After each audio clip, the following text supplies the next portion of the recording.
सबसे पहला हई दूर दराज से रउआ लोग आइल बनी, हम रउआ लोग का नमस्कार करीला। सतियन अब आप लोगन हमार पूरी परिचय बुझे से पहले हमरा के एगो बात बतावत बनी रउआ लोगन, हम कहाँ के रहे वाला ही, हमरा के नाम का हो, हमरा के काम का हो।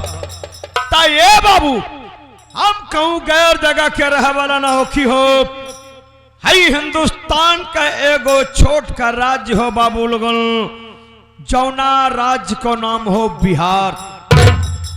बिहार का एगो पश्चिमी क्षेत्र का जिला हो बाबू लोगन, जौना जिला का नाम हो सीवान। सीवान के रहे वाला हमरा के नाम बिहारी लाल, प्यार से हमरा के सब बिहारी बाबू कहत हो। पर का कहिए बाबू, जब हम छोट कर रहनी ना तब हमार मतारी बाप मुँह गए, कहे का मतलब कि मर गए। हमार बाबूजी नौकरी करत रहनी, जौना जगह पे हमार बाबूजी नौकरी करत रहनी बाबू लोगन, आज वही जगह पे हमहू नौकरी करत बानी। कहाँ करत बानी, जौना राज्य में रउआ लोगन बैठल बानी, कहे का मतलब कि उत्तर प्रदेश। उत्तर प्रदेश का एगो पूर्वी क्षेत्र का जिला हो बाबू लोगन, जौना जिला का नाम हो आजमगढ़। आजमगढ़ के रहे वाला सेठ हुए, दो भाई हुए। बड़ भाई का नाम सोहनलाल, छोट भाई का नाम मोहनलाल हो। सुनले रहली लेकिन देखले ना रहली, त्रेता युग में मर्यादा पुरुषोत्तम श्री रामचंद्र जी और छोट भाई लक्ष्मण में प्यार रहल बाबू लोगन। कलयुग में अगर भाई भाई में प्यार हो बाबू लोगन तो सोहन और मोहन के बीच में हुए। एकवा भाई खातिर जान देवे भी तैयार रहा था बाबू। उही के घरवा में नौकरी करत बानी। हमार मालिक हमरा के कबहू नौकर ना बुझत बानी। जवन प्यार दुलार अपना छोट भाई मोहन का देत बानी, वह प्यार दुलार हमरा भी देत बानी। हमरा मालिक का एगो फैक्ट्री हो बाबू लोगन, जौना फैक्ट्री में प्लास्टिक के गिलास का उत्पादन होखत हो। बाबूजी हमार मरला के पहले एगो बात हमरा के समझैले रहले कि बेटवा बिहारी, मालिक के साथ में कबहू गद्दारी मत करिहा, या बिना गद्दारी का परिणाम बड़ा भयानक होखत। गलती होखे कि ना होखे, पर अपना मालिक के जिंदगी में कबहू पलट के जवाब न दिया बाबू। बाबूजी हमार एक नंबर का ईमानदार रहने बाबू लोगन। मालिक के एगो इशारा पे कुत्ता माफी दुम हिलावत फिरत रहनी।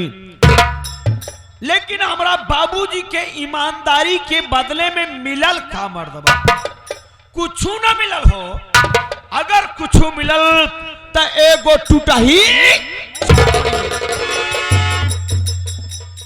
टूटही झोपड़ी के अलावा बाबू लोगन घरवा कबहू ईटा के गाड़ी नहीं खेलो। कल हमारा बाबूजी सारी जिंदगी मालिक के पीछे वफादारी में निभा दिलन बाबू लोगन। लेकिन मालिक कबहू अपना दिल दिमाग में ना सोचले कि हमार नौकर बानी, एकरा खातिर एगो घर एगो कमरा बनवा दे बाबू। लेकिन बाबू लोगन रउआ लोगन देखी है तब बाबूजी के मिजाज में और हमारा मिजाज में जमीन और आसमान का फर्क लौकी। बाबूजी हमारे एक नंबर का ईमानदार रहलन बाबू लोगन, लेकिन हम एक नंबर का कुकुर आदमी है बाबू लोग। रउआ लोगन सारी रात अगर हमारे बैठ के कुत्ते ही देख ले बाबू लोगन ना, तो सुबह चिल्ला चिल्ला के एक कई गो बात बोलबा कि दुनिया में सार कौन कुकुर तो सारी है बिहरिया है। यार बाबू हमरा दिल दिमाग सोहन लाल के फैक्ट्री के प्रोडक्शन पर थोड़ी ना लगल हो। हमरा दिल दिमाग कहाँ लगल हो जाना तरह, हमरा दिल दिमाग सोहन लाल के रिया सोहनलाल के सोहनलाल के जागीर पे लगल है। खाली रउआ लोगन का आशीर्वाद होके चाहिए। कौनो दिन वो आई बाबू लोगन नाथ, ई दोनों भाई जो सोहना मोहना हुए ना, दोनों के मार मार के हम मुआ डैबे।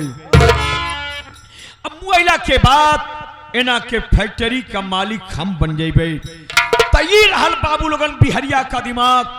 अब देखिया बाबू लोगन, एक गो बिहारी बिहार से यूपी में आइल बा, केहू हमार भाई हुई है तो बोली हा हो बिहार के। एक गो बिहारी बिहार से यूपी में आइल बा बाबू लोगन। अब देखिया एक गो बिहारी कैसे पूरा यूपी वालन पे भारी पड़त है। तई रहल बिहारिया का दिमाग।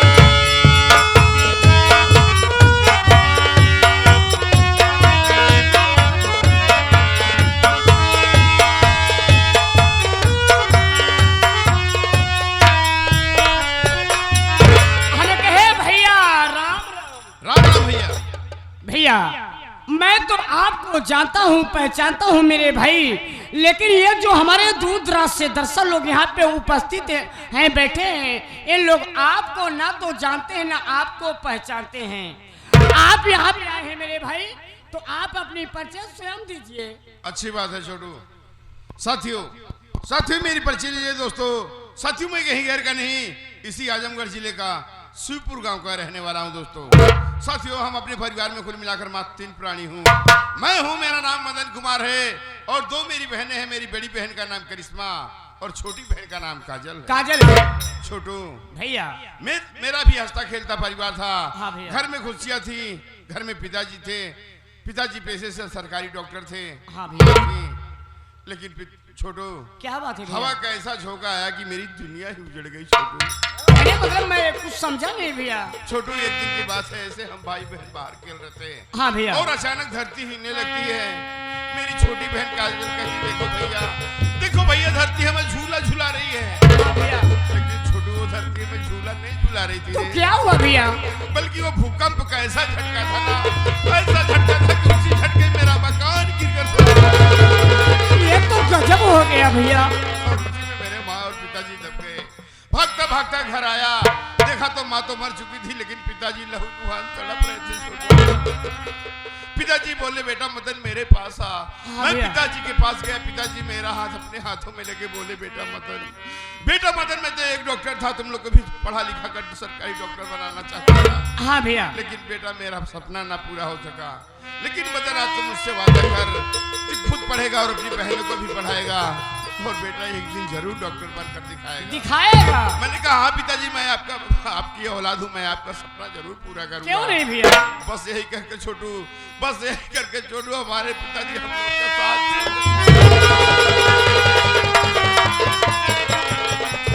छोटू भैया जो मेरी बड़ी बहन करिश्मा नहीं है, हाँ। अब वो सियानी हो गई रे, शादी की योग हो गई है। बस उसकी शादी की चिंता मुझे दिन रात सताती रहती है। छोटे क्या करोगे भैया, जिसके घर में बहन बेटी सियानी हो जाती है, माँ बाप भाई को पर हर वक्त जो है कि टेंशन बना रहता है कि कब तक मैं से बहन बेटी की शादी विवाह करके मैं इनके ससुराल भेज दूँ। सही छोटू। हाँ भैया। और जो मेरी छोटी बहन काजल नहीं है, वो मामा के घर पढ़ रही है। ये तो अच्छी बात है भैया। छोटू भैया मेहनत मजदूरी करता हूँ, मेहनत मजदूरी के साथ साथ मैंने पढ़ाई भी किया है। हाँ भैया। मैंने भी फार्मा कर लिया है, परीक्षा भी दे दिया है, रिजल्ट आना बाकी है। हाँ भैया। छोटू बैठ के बहन करिश्मा का इंतजार करूंगा, फिर उसके बाद खेतों में काम करने जाऊंगा। भैया मैं एक चीज देखता हूँ, बहन करिश्मा को जब कमरे में खाना बनाती रहती है तो पता नहीं क्या ऐसा चीज अपने दिमाग में सोचती रहती है, जैसे कि आपसे कुछ कहना चाहती हैं। छोटू माँ और पिताजी को उससे बहुत याद आती है रे। हाँ क्यों नहीं भैया। बैठ के बहन करिश्मा का इंतजार करूंगा, उसके खेतों में काम करने बैठ जाइए मेरे भाई।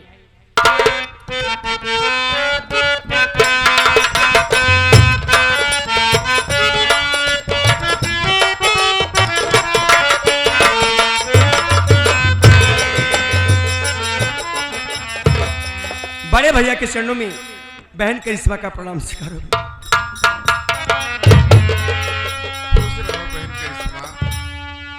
अरे भैया आज मैं ये क्या देख रही हूँ, आपकी आंखों में आंसू और आपका चेहरा उदास। भैया मैं आपसे कुछ कहना चाहती हूँ। क्या कहना चाहती हो बहन करिश्मा?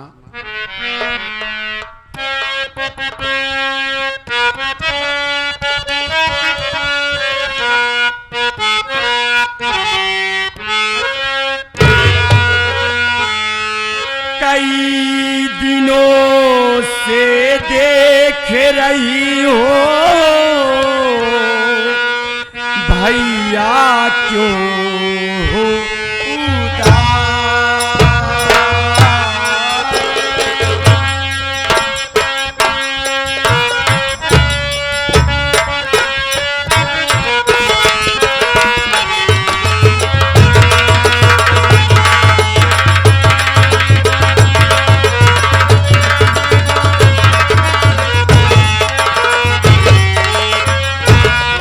कई दिनों से देख रही हो भैया क्यों उदास।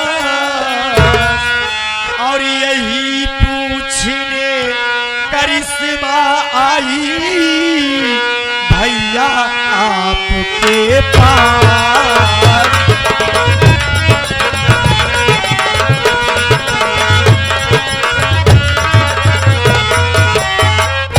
भैया क्या बात है भैया, जो चेहरा देखने में फूलों से भी ज्यादा अच्छा लगता था आज मुरझाया हुआ है।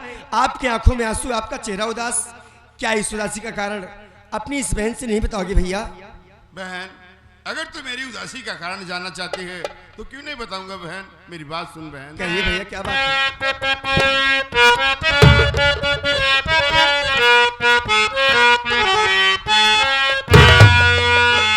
शादी की चिंता है रहती, इसी से हूँ मैं उदास।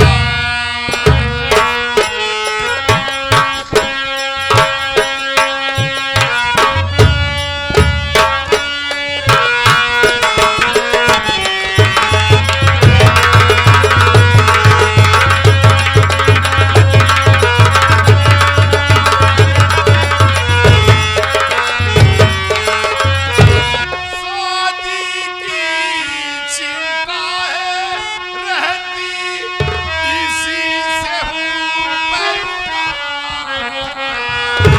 और कैसे तेरी बाग सजाऊं रुपया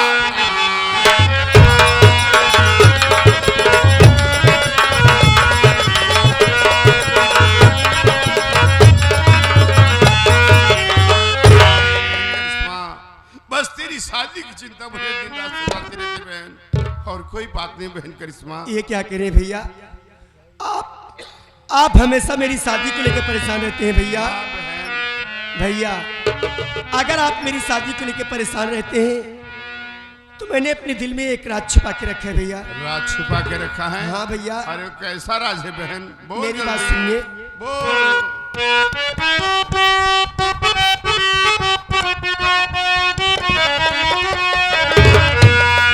मेरी शादी की चिंता न भैया करो, क्या करी बहन? प्यार करती हूँ मैं एक धनवान से। सिर्फ चल कर मेरा हाथ मांगो वहाँ, सिर्फ चल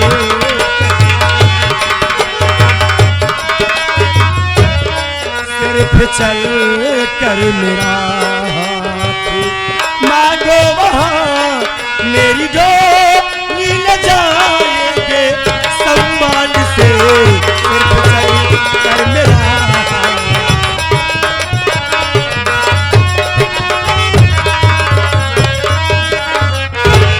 भैया, मैंने आपसे बताने की कई बार कोशिश की लेकिन हिम्मत नहीं जुटा पाई भैया। भैया मैं एक सोहन नाम लड़की से प्यार करती हूँ। हाँ भैया, और इसी शहर के वो बहुत बड़े सेठ हैं भैया। सेठ हैं? हाँ भैया, और सोहन भी मुझसे बहुत प्यार करते हैं भैया। मैं तो खाली आपसे इतना ही कहूंगी कि आप वहाँ मेरा रिश्ता लेके जाइए भैया। मुझे पूरा भरोसा है कि मेरी डोली वो आपके घर से मान सम्मान के साथ लेके जाएंगे भैया। बहन करिश्मा, पहले मेरी बात सुन बहन। कहिए भैया क्या बात है?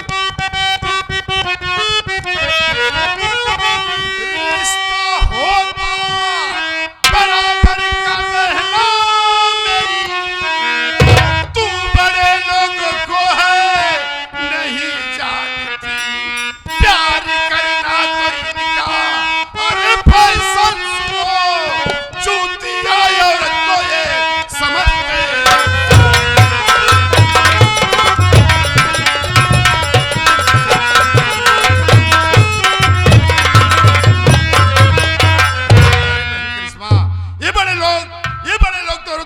समझते रहे आज ये जूती तो कल हो जूती।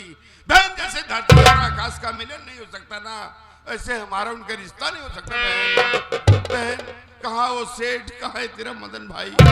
ये रिश्ता मुझे मंजूर नहीं बहन। क्या? वाह भैया वाह, अरे मैं तो समझी थी कि आपको सारी बात सच सच बताने के बाद, मैं तो समझी थी कि आपको सारी बात सच सच बताने के बाद आप वहां मेरा रिश्ता लेके जाएंगे, लेकिन आप तो कह रहे हैं कि रिश्ता मुझे मंजूर ही नहीं है। भैया अगर ये रिश्ता आपको मंजूर नहीं है तो मेरी बात सुनिए, मैं भी आपसे कुछ कहना चाहती हूँ। अब क्या कहने की बात है?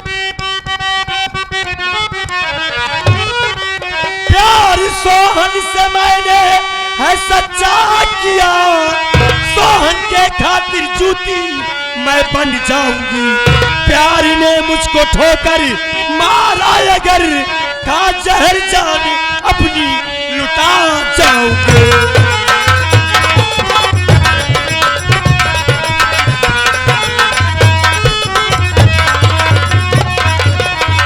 भैया मैंने सोहन से सच्चा प्यार किया है, संग जी ने मरने की कसमें खाई हैं। भैया अगर मेरे मांग में सिंदूर पड़ेगा तो सोहन के नाम का, नहीं तो मैं जहर खा के अपनी जान दे दूंगी। भैया और ये मेरा आखिरी फैसला है। आखिरी फैसला है? हाँ भैया। अगर तेरा ये आखिरी फैसला है तो मेरी बात सुन। भैया क्या बात है भैया, जो चेहरा देखने में फूलों से भी ज्यादा अच्छा लगता था आज मुरझाया हुआ है। आपकी आंखों में आंसू, आपका चेहरा उदास, क्या इस उदासी का कारण अपनी इस बहन से नहीं बताओगे? भैया बहन अगर तू मेरी उदासी का कारण जानना चाहती है तो क्यों नहीं बताऊंगा बहन, मेरी बात सुन बहन। कहिए भैया क्या बात है?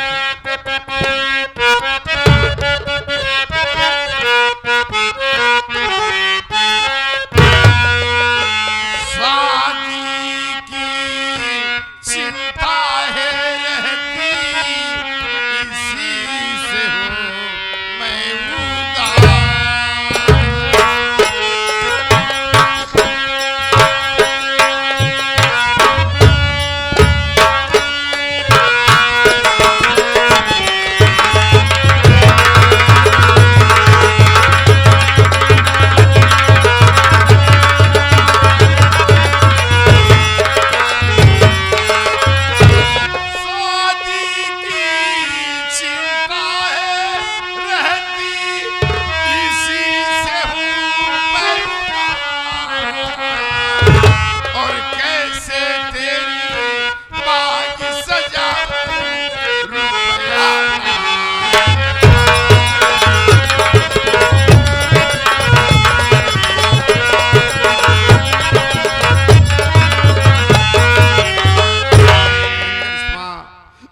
शादी की चिंता मुझे दिन रात सताती रहती बहन, और कोई बात नहीं बहन करिश्मा। ये क्या करें भैया, आप हमेशा मेरी शादी को लेकर परेशान रहते हैं। भैया भैया अगर आप मेरी शादी को लेकर परेशान रहते हैं तो मैंने अपने दिल में एक राज छुपा के रखा है। भैया राज छुपा के रखा है? हाँ भैया। अरे कैसा राज है बहन? मेरी बात सुनिए।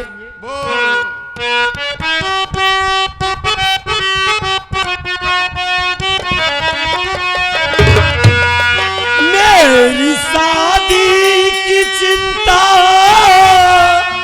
न भैया करो, प्यार करती हूँ मैं एक धनवान से,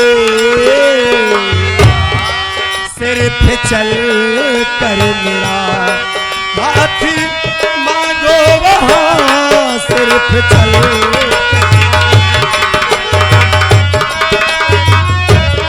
सिर्फ सिर्फ चल कर मेरा हाथ मांगो वहाँ मेरी डोली ले जाएंगे सम्मान से सिर्फ चल कर मेरा हाथ।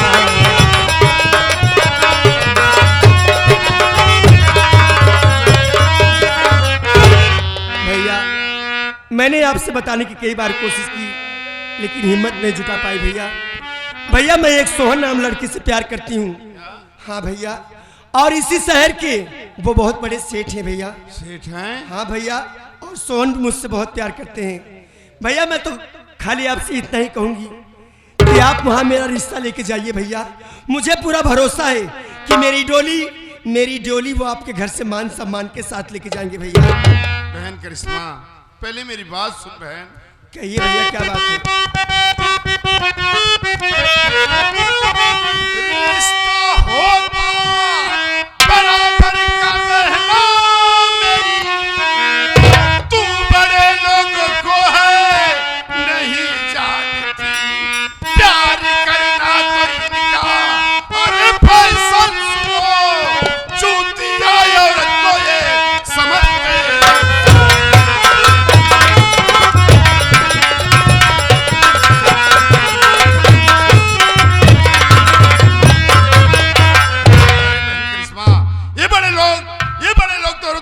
समझते रहे, आज ये जूती तो कल हो जूती। बहन जैसे धरती और आकाश का मिलन नहीं हो सकता ना, ऐसे हमारा उनका रिश्ता नहीं हो सकता। बहन बहन कहाँ वो सेठ, कहाँ है तेरा मदन भाई? ये रिश्ता मुझे मंजूर नहीं बहन। वाह भैया वाह। अरे मैं तो समझी थी कि आपको सारी बात सच सच बताने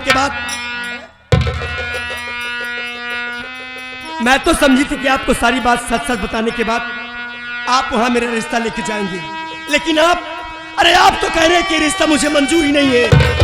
भैया अगर ये रिश्ता आपको मंजूर नहीं है तो मेरी बात सुनिए, मैं भी आपसे कुछ कहना चाहती हूँ। अब क्या कहने की बात है? प्यार सोहन से मैंने है सच्चा किया, सोहन के खातिर जूती मैं बन जाऊंगी।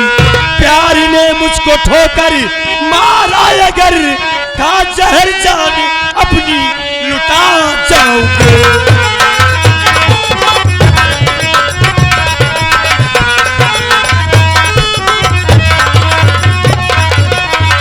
भैया मैंने सोहन से सच्चा प्यार किया है, संग जी ने मरने की कसमें खाई हैं भैया। अगर मेरे मांग में सिंदूर पड़ेगा तो सोहन के नाम का, नहीं तो मैं जहर खा के अपनी जान दे दूंगी भैया। भैया और ये मेरा आखिरी फैसला है। आखिरी फैसला है? हाँ भैया। अगर तेरा ये आखिरी फैसला है तो मेरी बात सुन। नहीं अब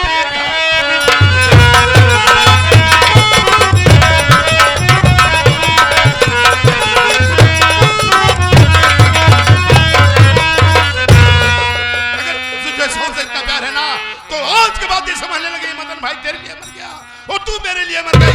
जा जा चली जा इसी वक्त मेरे घर से, अपनी मनहूस होने लगी मेरे सामने मत जा।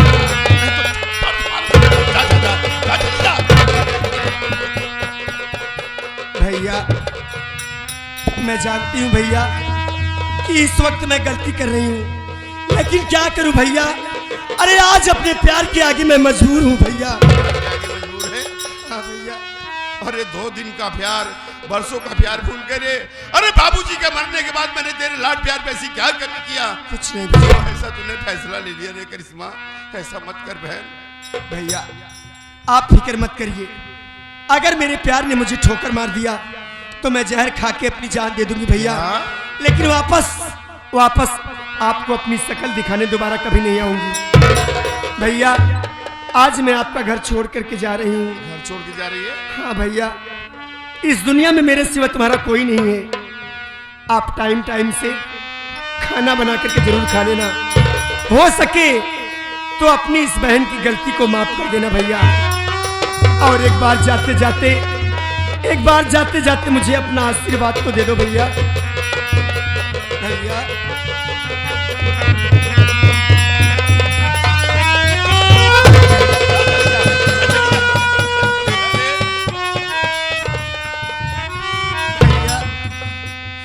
मैं जा रही हूँ भैया। नहीं करिश्मा, हो सके तो मेरी गलती को माफ करना और अपना ख्याल रखना भैया।